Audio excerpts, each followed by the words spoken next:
guys? This is Blitz doing my patch analysis. Most of these usually take like 15 hours, and I don't actually care about like 90% of the heroes, so I'm just gonna focus my patch analysis on how it affects Storm and if it's a big deal or not. So I'm gonna go through the common Storm counters, and we're just gonna talk about how it affects it, if at all. Alright, so we've got Anti-Mage. For me, has been pretty annoying. His blink distance was rescaled, which sort of helps, but it's really just the mana void that really fucks you, and so Anti-Mage is still going to be a pretty big issue. Uh, Batrider was always an issue in the past, but shouldn't matter too much. The Aghanims thing is pretty cool though. Abaddon, Alchemist are pretty. Ancient Apparition, you destroy all those heroes. Bane, you destroy or destroys you, but none of these changes really affect anything. Bloodseeker, you are a hard counter to. Bounty Hunter paired really well with Storm, but also in the laning phase destroys him when he just gets like another hero to pair up. But I like that they reduce the vision, and I think that the track allied bonus gold is pretty good too. But let's see. What are these heroes? Dazzle's Grave destroys you, but nothing was changed about that. Disruptor, okay. So the cooldown of Thunderstrike was reduced, but it now only provides vision over the target itself. Nothing that really affects me too much. Air Spirit still destroys you, or Shaker still destroys you. Gyrocopter was great early game, but doesn't matter. Huskar, this is a pretty nice change. Invoker, I actually think that Invoker is kind of playable now. The int growth is actually pretty huge, from 3.2 to 4, so the laning phase might become significantly harder for Storm players, but it should still be okay-ish. I'm not entirely sure. Legion Commander is super annoying, but hasn't really changed too much. Alright, Leshrac, Radioactive, Godman, whatever you want to call him, Dr. Manhattan bullshit, was like the number one reason why Storm wasn't playable, but the base damage being reduced by 4 is huge, because what would end up happening is you go to the lane, you get lightninged, and then you get right click 6 times in a row. The lightning jump distance reduction is huge too, because if they had a high ground ward, they would almost always hit you with the lightning jump, but now you can kind of like play around it. Your move speed is pretty bad, so you're still probably going to get hit by it, but it is a pretty big reduction, and probably the biggest thing that I see as a difference is the lightning storm damage went from 80 to 50, 140 to 100. That's like nothing. You can deal with that pretty easily. The stun is pretty annoying, and the pulse nova is still really good, but the laning phase suddenly becomes manageable, and that's a big thing. Leshrac I think will still jungle really quickly, but it's okay. Lina, Light Strike array damage reduced from 120, 160, 200 to 240 to 80, 120, 160, 200. That's pretty big. That's like, I don't know, I don't want to do math, but it's enough damage where I think that the level 6 combo doesn't kill you anymore, and the Laguna Blade damage reduction is pretty necessary. Like 950 pure when she had Ags was pretty much half your health. So that's pretty big.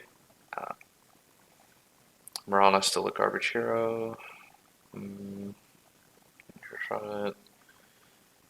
Night Stalker is a good counter. This is a nice base. This is a nice buff on a side note. This might make him a viable offlaner. Burrow, Impale cooldown reduced from 9 to 7, okay. And Burrow, Impale, and Mana Burn bonus range increased from 50% to 75%. Oh, that's pretty big. Vendetta duration increased. Okay, so Nyx is probably one of the best counters to Storm in the game, and he received a pretty significant buff, so watch out for him, fellow electric Mexicans. Oracle, I have no idea what this hero does. Okay, let's see OD, because OD used to be really annoying against mid. Alright, so strength gain increased from 1.8 to 2.3. Sanity's Eclipse now always removes 40% of affected heroes' max mana. Ooh, that's a really big counter. It no longer pierces spell immunity. Sanity's Eclipse. Oh, this is kind of neat. I think the issue with the hero, though, is the laning phase is pretty garbage. But alright, Phantom Lancer was super annoying to have to play against, but now his agility growth is reduced from 3 to 2.6, which is pretty big. And the doppelganger cast time is increased from 0 to 0.1. I like that change a lot. It means I can actually finally follow through for a second with the pull. Puck, let's see, Puck is a mid-hero, I should go over this. The illusory orb speed increased from 600 to 650, okay. The cooldown reduced from 12 to 11, and the dream coil reduced from 85 to 75. Nothing too big, no base damage buff or silence buffs or anything like that, so probably okay with that. You know, it'd be kind of cool of a change if the Ags made it so that the silence pierced BKB or something. Like something really bullshit like that. You'd get Ags all the time on Puck. Alright. So base movement speed increased from 320 to 330, okay. So you can go and die faster. Nether ward is now placed at the target location using 150 cast range ability. Ooh, that's pretty nice. And the life range, yada yada yada. Sonic wave, damage reduced, but the base damage is still the same at level 1, 290. So the laning phase against Queen of Pains is going to get even, I mean, the hero just might be picked a lot more, but I have a tutorial already on how to deal with her. Let's see, silencer, fixed last word, okay, nothing too big there. Mystic Flare no longer splits its damage over spell immune heroes. I didn't even know that it did that.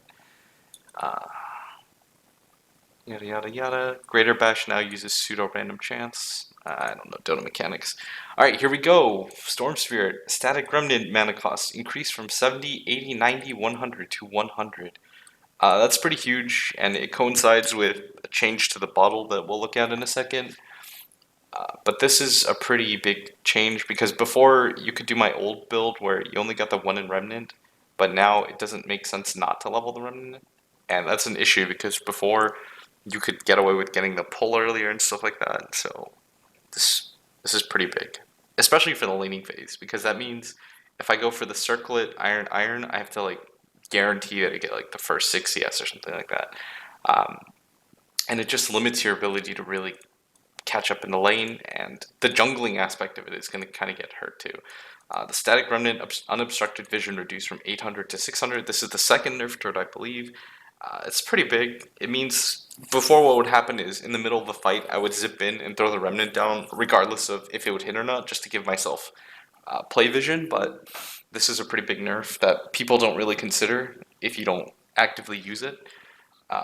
And it makes it so that ganking's harder too. Because before what I would do is, for example, I'd go to the bottom lane, lay down a remnant so I could see past the trees and know if a hero was like camping below the tower without getting hit and stuff.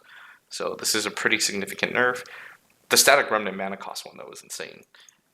Ball lightning base mana cost increased from 15 plus 7% to 30 plus 8%. This is fairly significant, I believe.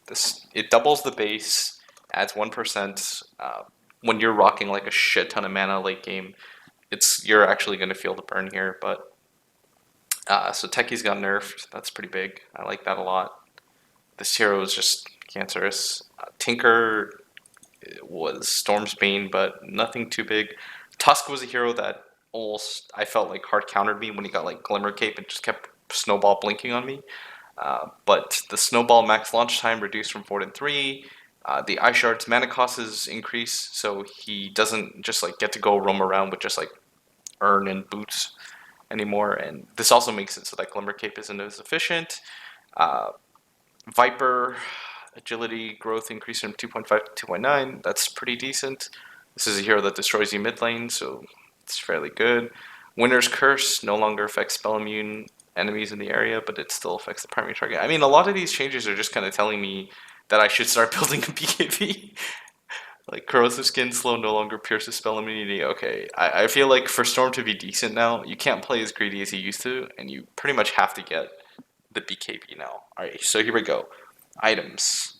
The Aegis is huge for Storm, probably one of the best Aegis carriers in the game, but nothing too big. If anything, it was buffed.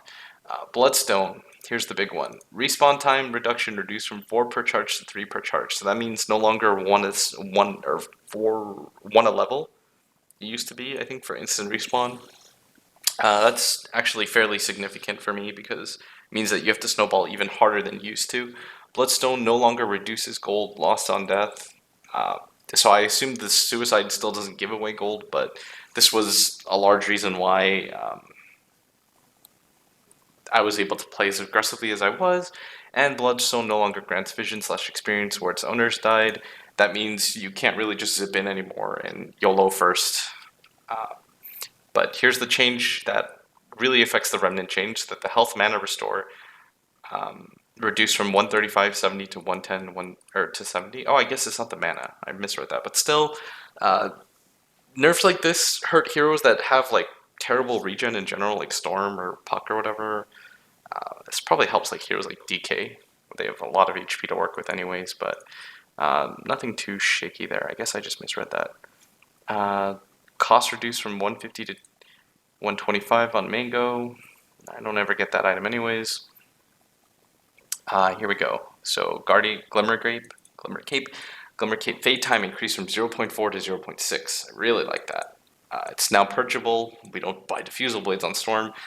The Glimmer buff magic resistance reduced from 50 to 45%. Okay, that's really good. Reduce the mana costs from 130 to 110.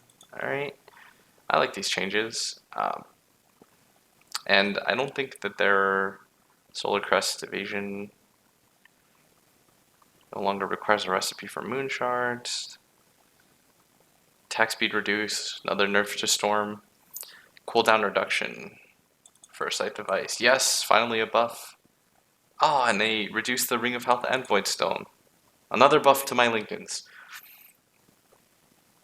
Oh, and they reduced the cost of TP scrolls. Okay, so that was my really quick and easy Storm Spirit nerf tutorial. What happened, whatever, my patch analysis. People are asking me if I will continue to play Storm. I mean, I've had the account Storm TV since like 2012, so the hero is not just picked for because it was broken in this patch, which is a weird thing to be accused of. I just like playing the hero. But I hope people continue to play it. I think it's still like the most unique hero in Dota. It's so interesting. There's nothing like it in any other games, in my opinion. Although I've played like one game, which is Dota, so I have no idea. I just think the concept's really unique, and hopefully I can create some tutorials and guides after the patch hits. I just hit like 10K subscribers on YouTube, so I should probably upload some more content once in a while. But alright, so that was my Storm nerf analysis of the patch. If you have any comments, I guess, or questions, you can list them at the bottom. I think the biggest thing is just that the laning phase and the jungling is nerfed pretty hard at the early levels. Like later on in the game, they actually nerfed him like overall, because later on in the game he gets weaker too because of the ball lightning mana cost and the static remnant vision thing. But we'll see how I adjust my play, and hopefully I might just have to go like Bloodstone first every single game. We'll see. All right, thanks guys. Bye.